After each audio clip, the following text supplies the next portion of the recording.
الحمد لله كفى وسلام على عباده الذين اصطفى أما بعد فأعوذ بالله من الشيطان الرجيم بسم الله الرحمن الرحیم.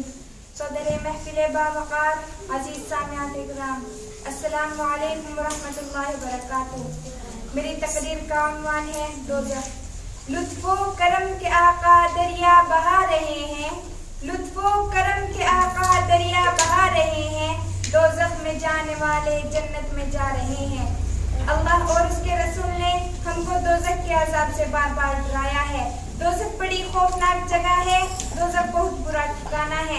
دوزخ میں آگ ہے، اژدہے بچھو ہیں اور قسم قسم کے زہریلے جانور ہیں اور طرح طرح کے خطرناک عذاب ہے.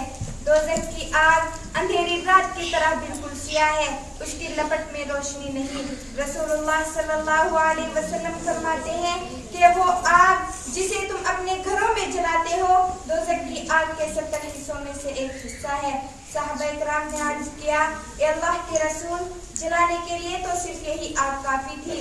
تو رسول اللہ صلی اللہ علیہ وسلم فرماتے ہیں کہ یہ تو دوزخ کی آگ کا عالم تھا اور دوزخ کی گہرائیوں کا عالم یہ ہے کہ جہنمیوں کو دیکھ کر جہنم بھڑک اٹھے گی، اس کے شعلے بلند ہونے لگیں گے اور جہنم میں سب سے ہلکا عذاب یہ ہوگا، جہنمی کو آگ کا جوتا پہنایا جائے گا جس کی وجہ سے اس کا دماغ کھلے گا اور وہ یہ سمجھے گا کہ سب سے سخت عذاب مجھے کو ہو رہا ہے، حالانکہ وہ سب سے ہلکا عذاب ہوگا.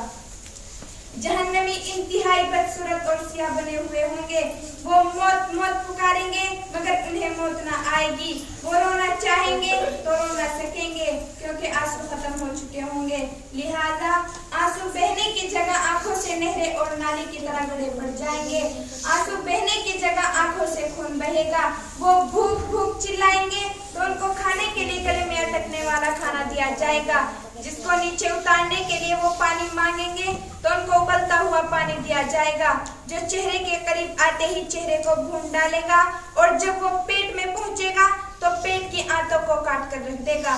جہنمیوں کو پیپ، خون اور کڑوے پھل کھانے کو دیے جائیں گے. لوہے کے گڑ سے ان کی پٹائی کی جائے گی، کھال پلٹ دی جائے گی، بندک کے کپڑے پہنائے جائیں گے. جہنمیوں کو اگر یہ اجازت مل جائے کہ وہ دنیا اور دنیا کی تمام چیزوں کو دے کر اپنے آپ کو جہنم سے بچا لے تو وہ اس کے لیے دل و جان سے تیار ہوگا، مگر وہاں یہ سب کچھ نہ ہوگا، عذاب الہی بھگتنا پڑے گا. محترمہ حاضرات، یہیں سے سمجھ میں آ گیا ہوگا کہ جہنم کتنی خطرناک اور خوفناک جگہ ہے، اس میں کیا کیا عذاب ہے. ہمیں اور آپ کو یہ سوچنا ہوگا کہ وہ کون لوگ ہیں جو جہنم کے اس دردناک عذاب میں مبتلا کیے جاتے ہیں اور وہ کون لوگ ہیں جو اس سے نجات پا کر ابدی انعامات کے مستحق ٹھہرتے ہیں. رسول اللہ صلی اللہ علیہ وسلم فرماتے ہیں کہ بدبخت جنت میں داخل نہیں ہوتا. تو صحابہ اکرام نے عرض کیا، اے اللہ کے رسول، بدبخت سے مراد کون لوگ ہیں؟ تو رسول اللہ صلی اللہ علیہ وسلم فرماتے ہیں، بدبخت سے مراد وہ لوگ ہیں جو اللہ کی رضا کے لیے نیک عمل نہ کرے اور اللہ کی رضا کے لیے گناہوں کو ترک نہ کرے.